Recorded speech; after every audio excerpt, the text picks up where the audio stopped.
அந்த மருந்து கலந்த பாயசத்தை சாப்பிட்டதும் யாழினிக்கு தலைலாம் சுத்த ஆரம்பிச்சிருச்சு. அந்த நேரம் பார்த்து திருவாசகத்துக்கு இருமல் வரவும் அவருக்கு தண்ணி கொண்டு வரதுக்காக கிச்சன் போனாங்க. போன இடத்துல கால் தடுமாறி தரையில விழுந்தாங்க. யாழினி விழும்போது வயிற்றுல பலமான அடி ஏற்பட்டுடுச்சு. வழியில துடிக்கவே ஆரம்பிச்சுட்டாங்க. சத்தம் கேட்டதும் நம்ம ஹீரோயின் இனியா வேகமா ஓடினாங்க. பின்னாடியே திருவாசகம் போனாரு. 2 பேருமா கை தாங்களா யாழினிய கூட்டிட்டு வந்து சோஃபால உட்கார வச்சுட்டு உடனே கேபுக்கு போன் பண்ணாங்க.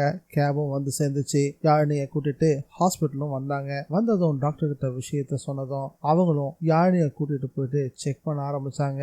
செக் பண்ணிட்டு வெளியே வந்த டாக்டர் யாழினி வயிற்றுல இருந்த குழந்தை இல்லைன்ற விஷயத்த இனியா கிட்ட சொன்னதும் அவங்க அதிர்ச்சியில உறைஞ்சே போயிட்டாங்க. யாழினிக்கு எந்த பிரச்சனையுமே இருக்காது, எப்படி இருந்தாலும் டாக்டர் 2 உசரையும் காப்பாத்திருவாங்க அப்படின்னு தான் நம்ம ஹீரோயின் இனியா நினைச்சாங்க. ஆனா அவங்க என்ன நினைச்சாங்களோ அதுக்கு எதிராக தான் எல்லாமே நடந்திருந்தது. அது மட்டும் இல்லாம நம்ம ஹீரோயின் இனியா இந்த விஷயத்த விக்ரம் கிட்ட சொல்லவும் பலமா முயற்சி பண்ணாங்க. இன்னைக்குன்னு பார்த்து விக்ரமுடைய போன் தொடர்ந்து அவுட் ஆஃப் ரேஞ்சு, சுவிட்ச் ஆஃப் அப்படின்னு மாறி மாறி சொல்லிட்டு இருந்துச்சு. இது நம்ம ஹீரோயின் இனியாவுக்கு மிகப்பெரிய சங்கடத்தை கொடுத்துருச்சு. அவர்கிட்ட ஒரு நல்ல விஷயமும் சொல்ல, இப்ப நடந்த அசம்பாவித்த சொல்லவும் முடியல. இனியா அங்க யாழினிய ஹாஸ்பிட்டல்ல சேர்த்துட்டு ஒரு நிலையில இல்லாம இங்கிட்ட அங்கிட்ட நடக்க ஆரம்பிச்சிருந்தாங்க. இன்னொரு பக்கம் நம்ம ஹீரோ விக்ரம் சுபாஷை கூட்டிட்டு நேரடியா சிவனாண்டியோட வீட்டுக்கே போயிட்டாரு.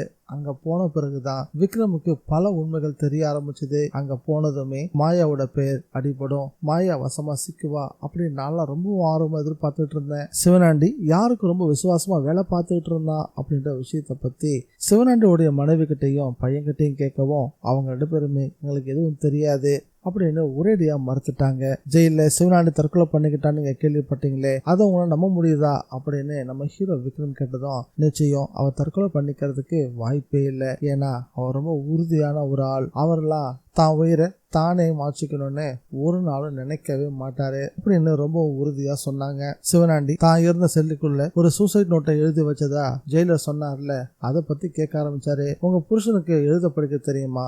அவர் கைப்பட எழுதின ஏதாவது ஒரு நோட்டு இருந்தா கொஞ்சம் கொடுங்க. அந்த கையெழுத்தையும் நீங்க கொடுக்க போறதையும் ஒப்பிட்டு பார்த்து அது சிவனாண்டி தான் எழுதினானா இல்லையான்றத நாங்க உறுதிப்படுத்தி ஆகணும் அப்படின்னு கேட்டதும் அதுக்கெல்லாம் வாய்ப்பே இல்லை. ஏன்னா அவருக்கு எழுதவும் படிக்கவும் தெரியாது. அவர் மழைக்கு கூட பள்ளிக்கூட பக்கம் ஒதுங்காதவரு அப்படின்னு சிவனாண்டியோட மனைவி தெளிவா சொல்லிட்டாங்க. இதெல்லாம் உறுதிப்படுத்தின பிறகுதான் நம்ம ஹீரோ விக்ரம் ஒரு விஷயத்த கன்ஃபார்ம் பண்ணாரு. சிவனாண்டி தற்கொலை பண்ணிக்கல, ஆனா அவன் தற்கொலை பண்ணிக்கான்னு நம்மள நம்ப வைக்கிறதுக்காக பல முயற்சிகளை பண்ணிருக்காங்க. அது யாரு பண்ணது அப்படின்றதுதான் நம்ம கூடி சீக்கிரம் கண்டுபிடிக்க வேண்டியதா இருக்கு அப்படின்னு சுபாஷ் சொன்னவரு. அம்மா இது சம்பந்தமா நீங்க கோர்ட்டுக்கு வர வேண்டியது இருக்கும், சாட்சி சொல்ல வேண்டியது இருக்கும், அப்ப நீங்க சாட்சி சொல்லுவீங்க தானே அப்படின்னு கேட்டதும் சரின்னு தலையாட்டினாலும் தனக்கு ஏதாவது பிரச்சனை வந்துருமோ அப்படின்னு பயப்பட ஆரம்பிச்சாங்க. உங்களுக்கு எந்த பிரச்சனையும் இல்லாம பாத்துக்க வேண்டியது என்னுடைய பொறுப்பு அப்படின்னு நம்ம ஹீரோ விக்ரம் உறுதியும் கொடுத்தாரு. ஆனா இந்த விஷயத்துல மாயா கொஞ்சம் கில்லாடி, கொஞ்சம் நிறையவே பணத்தை கொடுத்து சிவனாண்டி ஒய்ஃப் மனசையே மாத்த முயற்சி பண்ணுவா. அதனால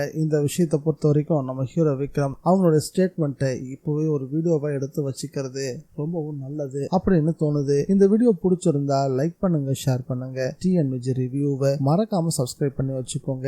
மீண்டும் அடுத்த வீடியோல சந்திக்கலாம். Bye guys.